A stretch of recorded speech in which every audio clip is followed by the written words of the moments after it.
কদর হলো মানব জীবনের সবচাইতে গুরুত্বপূর্ণ একটা দিন। কদরের রজনীতে বান্দা যখন আল্লাহর কাছে দুহাত তুলে ক্ষমা প্রার্থনা করে, আল্লাহর কাছে যা চায়, তাফসিরে কিতাবের ভিতরে রয়েছে, আল্লাহর নবীর সহিহ হাদিস দ্বারা বর্ণনা করা হয়েছে, বান্দা আল্লাহর কাছে চাওয়া মাত্র আল্লাহ রাব্বুল আলামিন 5 শ্রেণীর মানুষ ব্যতীত কদরের রজনীতে যারাই চায় আল্লাহ পাক তাদেরকে পরিপূর্ণ দিয়ে দেয়। এই জন্য আল্লাহর নবী কদর লাইলাতুল কদরের এত মর্যাদা। রমজানুল মুবারকের ভিতরে সবচাইতে গুরুত্বপূর্ণ রজনীর নাম হলো লাইলাতুল কদরের রজনী। আল্লাহর নবী মুহাম্মদ সাল্লাল্লাহু আলাইহি ওয়াসাল্লাম বলেন, তাহাররু লাইলাতুল কদর ফিল বিত্রে মিনাল আশরিল আওয়াখিরি মিন রমাদান। তোমরা শোনো, রমজানুল মুবারক, তোমরা রমজানের শেষ দশক বেজর রাত্রিতে তোমরা কদর অনুসন্ধান করো। কি কারণে কদর অনুসন্ধান করবে? পরের অংশ বলছে, ওয়ামান কামা লাইলাতুল কদরি ঈমানাও ওয়া ইহতিসাবা গুফিরা লাহু মা তাকদ্দামা মিন জানবি। তামাম পৃথিবীর মানুষেরা শোনো, যে ব্যক্তি ঈমানের সাথে সওয়াবের আশায় লাইলাতুল কদরের রাত জেগে জেগে দাঁড়িয়ে সালাত আদায় করবে, অতীত জীবনের যত গুনাহ আছে আমার আল্লাহ সকল গুনাহগুলোকে মাফ করে দিবে। আল্লাহু আকবার। কোন রজনীতে? লাইলাতুল কদরের রজনীতে। সেই জন্যই নবী বলছেন, তাহাররু লাইলাতুল কদরি ফিল বিত্রি, অনুসন্ধান করবা তোমরা বেজর রাত্রিতে, রমজানুল মুবারকের শেষ দশকের বেজর রাত্রিতে তোমরা কদরটাকে অনুসন্ধান করবা। যদি করতে পারো, করে যদি নামাজের ভিতরে দাঁড়াতে পারো, দুইটা উদ্দেশ্য যদি তোমাদের থাকে, এক নাম্বার হলো ঈমান থাকে, ঈমানের সাথে ঈমানবিহীনভাবে কদরের সওয়াব পাওয়া যাবে। ঈমান থাকা লাগবে, ঈমানের সাথে সওয়াবের আশায় কোনো ব্যক্তি যদি কদরের রজনীতে নামাজে দাঁড়িয়ে যায়, অতীত জীবনের যত গুনাহ আছে আল্লাহ পাক সকল গুনাহগুলোকে মাফ করে দিবে।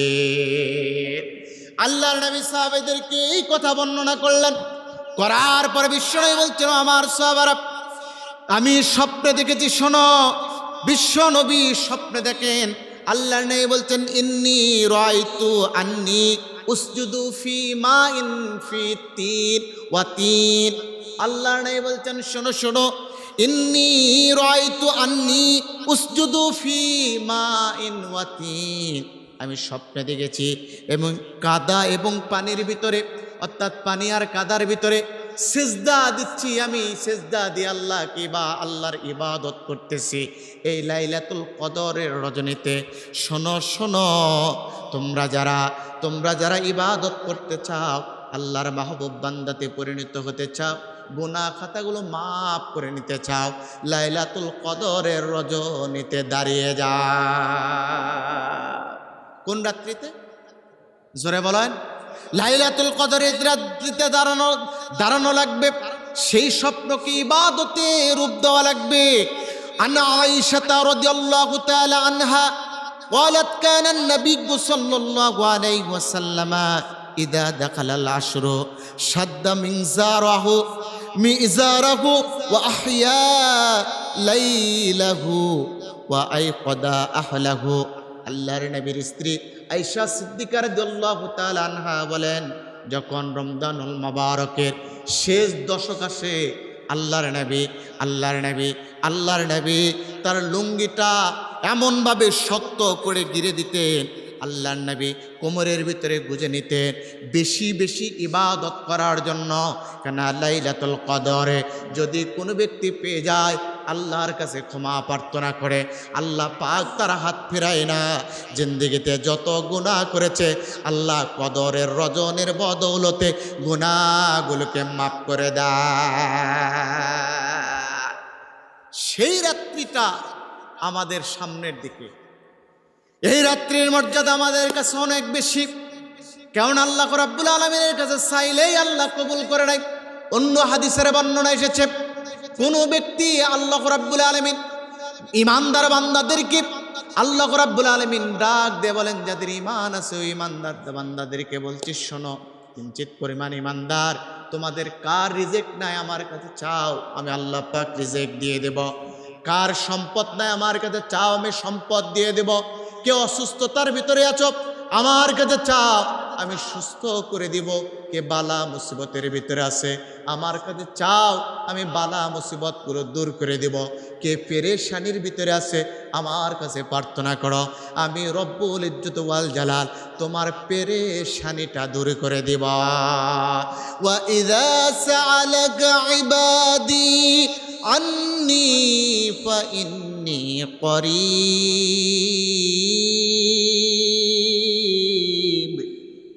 বান্দা যখন আল্লাহর কাছে চায়, আল্লাহর কাছে ক্ষমা প্রার্থনা করে, আল্লাহর কাছে দোয়া করে, আল্লাহ যেহেতু বান্দার নিকটবর্তীতে আছে, চাওয়া মাত্র আল্লাহ রাব্বুল আলামিন বান্দার দোয়া কবুল করে না।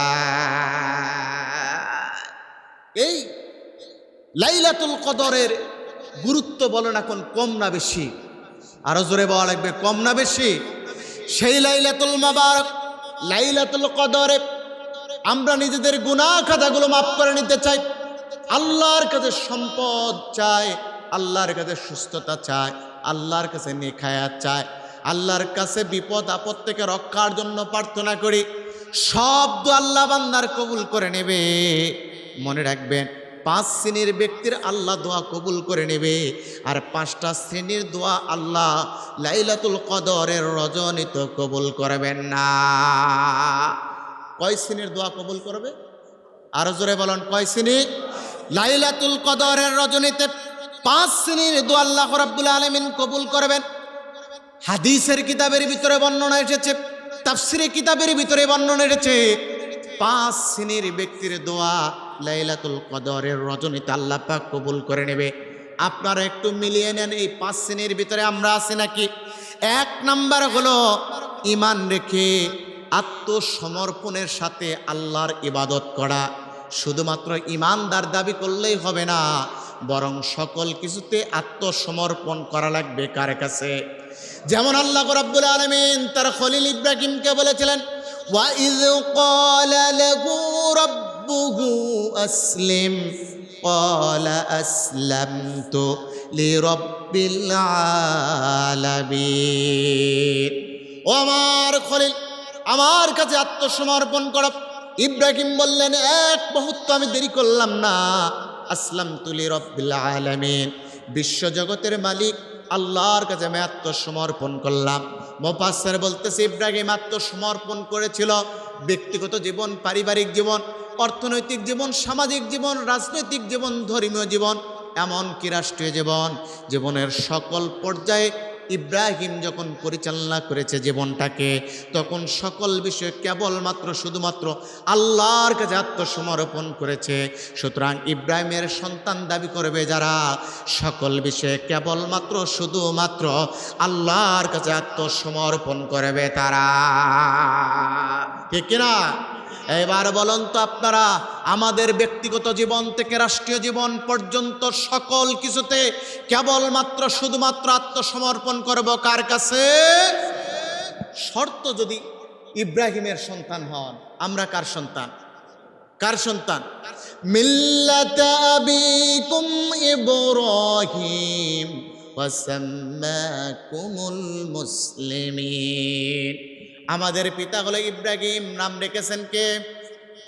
সুতরাং ইব্রাহিমের সন্তান যদি আমরা নিজেকে দাবি করি, ঈমান রেখে অবশ্যই সকল জীবনের সকল কিছুতে কেবলমাত্র শুধুমাত্র আল্লাহর কাছে আত্মসমর্পণ করা লাগবে। এমন ব্যক্তি যদি লাইলাতুল কদরে আল্লাহর কাছে হাত তোলে, আল্লাহ পাক তার হাত ফিরিয়ে দেন না। 1 নাম্বার। 2 নাম্বার হলো খাঁটি তওবাকারী। এই সমাজের ভিতরে আমরা তওবা করি, মসজিদে তওবা করি, বাহিরে যেয়ে গীবত করি, মসজিদে ইবাদত করি, বাইরে গিয়ে জিনার কাজে সহযোগিতা করি, ঘরের ভিতরে আল্লাহকে সেজদা দেই, ঘর থেকে বের হয়ে তাগুতকে অনুসরণ করি। আল্লাহর কাছে কিন্তু ইবাদতে শুধুমাত্র আমি আল্লাহর কাছে ইবাদতে খাঁটি হতে চাই, ইবাদত থেকে বের হয়ে সামগ্রিক জীবনে আল্লাহর কাছে তওবা করে খাঁটি হতে চায় না। অথচ আল্লাহ রাব্বুল আলামিন ডাকতে বলছেন, ইয়া আইয়ুহাল্লাযীনা আমানু তুবু ইলাল্লাহি তাওবাতান নাসুহা আসা রাব্বুকুম أن يكفر عنكم سيئاتكم ويدخلكم جنات تجري من تحتها الأنهار আল্লাহ রাব্বুল আলামিন বলছেন ঈমান যারা এনেছো তুবু ইলাল্লাহি তাওবাতান নাসুহা তাহলে তোমার দায়িত্ব এবার সকল বিষয়ে তওবায়ে নাসুহা করা। নাসুহা হলো খাঁটি তওবা। তাফসিরে বাইজাবির ভিতরে আল্লামা নাসিরউদ্দিন বাইজাবি বলেন তওবায়ে নাসুহা ওই তওবাকে বলা হয় যে ব্যক্তি একবার অপরাধ যেটা করেছে অপরাধ বুঝতে পেরে নিজেকে সংশোধন করেছে, পরবর্তীতে ওই ব্যক্তি ওই অপরাধে ফিরে না যাওয়াকে বলা হয় তওবায়ে নাসুহা। আর কোনো বান্দা যদি তওবায়ে নাসুহা করে লাইলাতুল কদরে দাঁড়িয়ে আল্লাহর কাছে দোয়া করে, আল্লাহ পাক তার দোয়া ফিরিয়ে দেন না। কথা বলুন তো, কথাটা কার? তাহলে 1 নাম্বার ঈমান রেখে আত্মসমর্পণ করব কার কাছে? 2 নাম্বার তওবাতুন নাসুহা বা খাঁটি তওবা করব কার কাছে? যে অপরাধ করেছি পরবর্তীতে সংশোধিত হয়ে ওই অপরাধে আর ফিরে যাওয়া যাবে। 3 নাম্বার হলো কোরআনের সাথে সম্পৃক্ততা থাকা লাগবে। এইবারে বলুন তো আমাদের সাথে কোরআনের সম্পৃক্ততা কম না বেশি? কম না বেশি? কম। কোরআন যেটা বলে পক্ষে গেলে মানি, বিপক্ষে গেলে সারি। কোরআন যেটা বলে পক্ষে গেলেই মানি, বিপক্ষে গেলে সারি।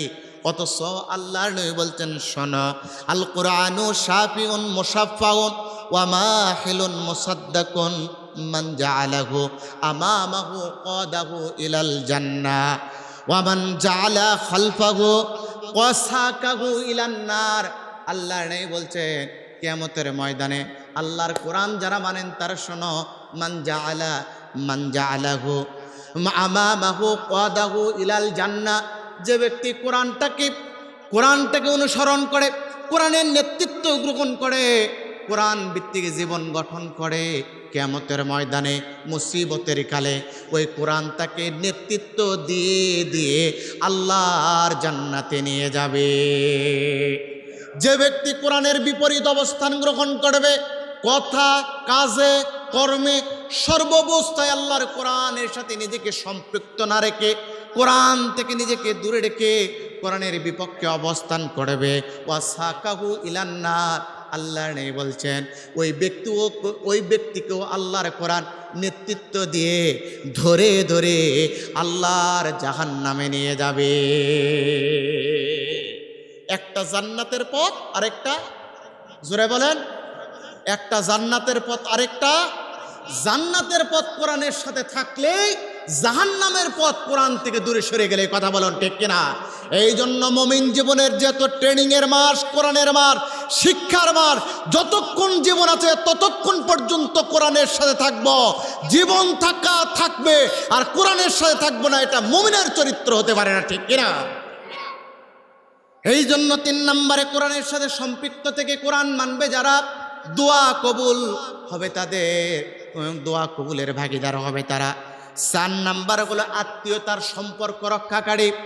এই যে রমজানুল মোবারক এসেছে, ভাইয়ের সাথে ভাই ধনী মানুষ, আরেক ভাই গরিব মানুষ, বোন গরিব মানুষ, আরেক ভাই ধনী মানুষ, কিংবা বোন ধনী ভাই গরিব, পাড়া পড়শি আত্মীয় স্বজন বিভিন্ন আত্মীয়তার বন্ধনে আবদ্ধ, চাচা খালা ফুবু দাদা দাদি বাবা মা বিভিন্ন আত্মীয়তার বন্ধনে সম্পৃক্ত।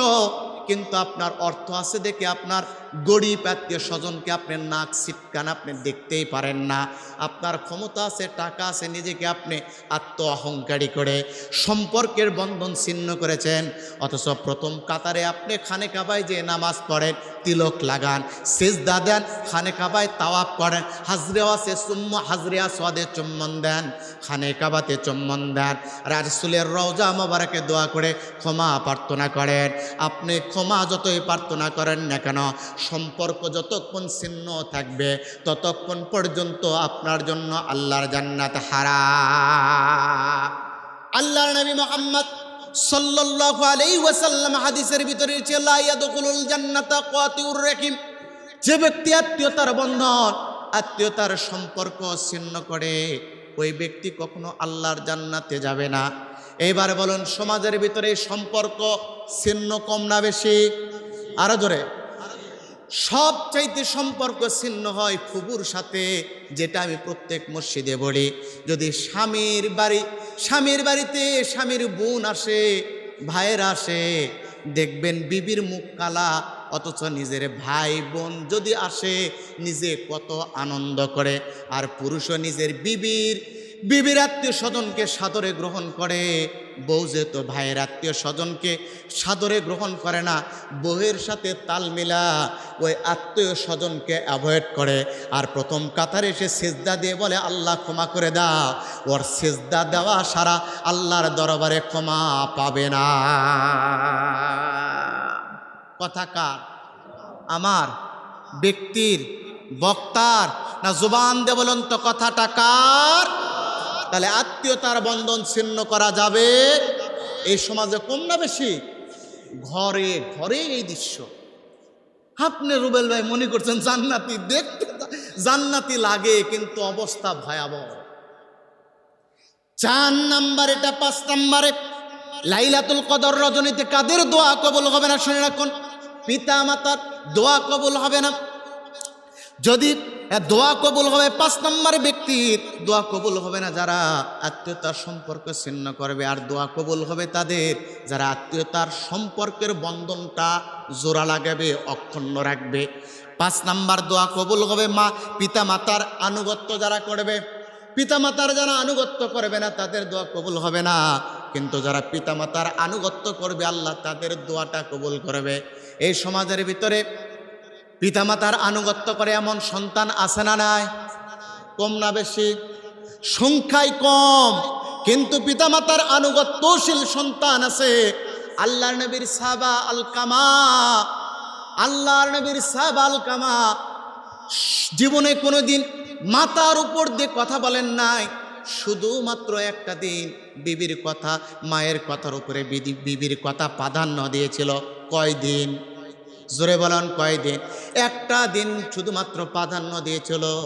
এই জন্য মৃত্যুর সময় কালেমা নসিব হয় না, বরং নবী তার মাকে ডেকে নিয়ে সে মুখের উপরে আগুন দেওয়ার কথা যখন বলেছে, মা ক্ষমা করার পর আলকামার কালেমা নসিব হয়েছে।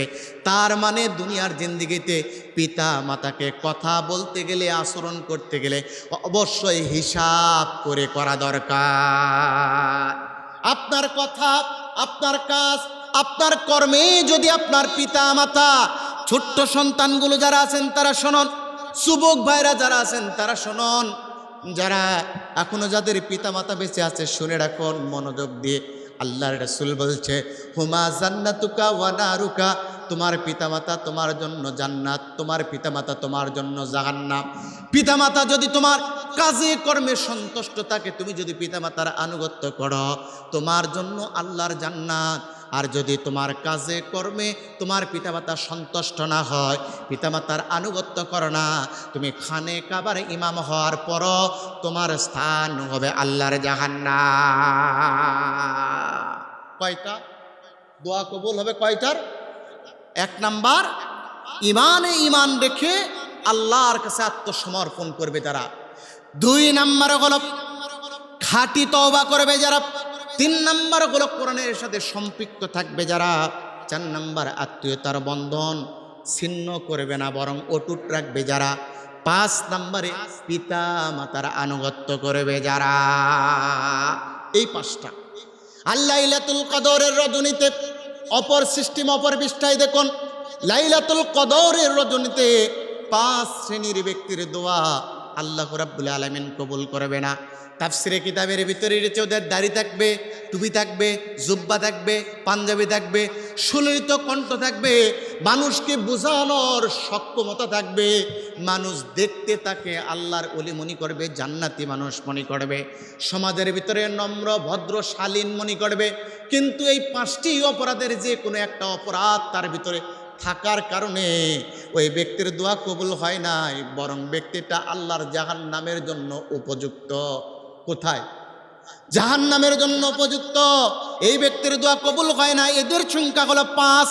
1 নাম্বার হলো এই সমাজের ভিতরে যারা মাদক খায়। মাদক হারাম না হারাম? জোরে। এই সমাজের ভিতরে যারা মাদক খায়, মদ খায়, বাবা খায়, ইয়াবা খায়, পাতা খায়, এই সমাজের ভিতরে যারাই খায় না কেন, আল্লাহর নাই বলছেন এদের দোয়া কবুল হবে না। রাসূল বলছেন কি বলেছেন শুনো, লা তাশরিবাল খামর ফা ইন্নাহা মিফতাহুন কুল্লু শাররিন। নবী বলছেন শোনো শোনো শোনো, তুমি কখনো মদ পান করো না, কেননা সকল অকল্যাণের মূল হলো এই মদ। কুল্লু খামরিন হারাম, এটা আমি আল্লাহ রাব্বুল আলামিন আমার পক্ষ থেকে হারাম করে দিয়েছে। কুল্লু মুস্কিরিন খাম ওয়া কুল্লু খামরিন হারাম, প্রত্যেক নিশা জাতীয় দ্রব্যই হলো মদ, আর প্রত্যেকে মদই হলো হারাম হারাম হারাম। কোনো ব্যক্তি হারাম কাজ সংগঠিত করার পর এই অবস্থায় যদি মৃত্যুবরণ করে, জান্নাত না জাহান্নাম? আপনারা বলেন, কোরআনের রেফারেন্স পরে জান্নাত না জাহান্নাম? হালালের উপরে বেঁচে থাকলে ওই ব্যক্তি জান্নাত না জাহান্নাম? হারামের উপরে বেঁচে থাকলে জান্নাত না জাহান্নাম? তারে বোঝা গেল হালালের উপরে বেঁচে থাকলে জান্নাত, সিস্টেম অপর পৃষ্ঠায় হারামের উপরে বেঁচে থাকলে ওই ব্যক্তির স্থান হলো আল্লাহর জাহান্নাম। ঠিক কিনা? এই জন্য রমজানুল মুবারকে 1 নম্বরে যারা মদ খায়, মদের ব্যবসা করে, মদকে সমর্থন করে, নবী বলেছেন মান তাশাব্বাহা বিকওমিন ফাওয়া মিনহুম, যার সাথে যার বন্ধুত্ব তার সাথে তার হাসর নাসর হবে। সুতরাং মদকে যদি আপনি সমর্থন করেন, মদকারী ব্যক্তির যদি দোয়া না কবুল হয়, হারাম করার কারণে যদি আল্লাহর জাহান্নামের ভিতরে যায়, আপনি সমর্থন করার কারণে আপনার স্থান হবে আল্লাহর জাহান্নামে। ঠিক কিনা? জাহান্নামে যেতে হবে 1 নম্বরে যদি হলো আপনি মদের সাথে সম্পৃক্ত রাখেন, দোয়া তো কবুল হবে না, বরং জাহান্নাম যিনি দিবেন তিনি কে? 1 নম্বরে মদ পান করবে যারা। 2 নম্বরে পিতামাতার অবাধ্য সন্তান, আকুল ওয়ালিদাইন। পিতা যদি বলেছে বাবা এটা করো, এর বিপরীত কর্ম আপনি করেছেন। পিতা যদি বলে বাবা ওটা করেন, আপনি তার বিপরীত কর্ম করেছেন।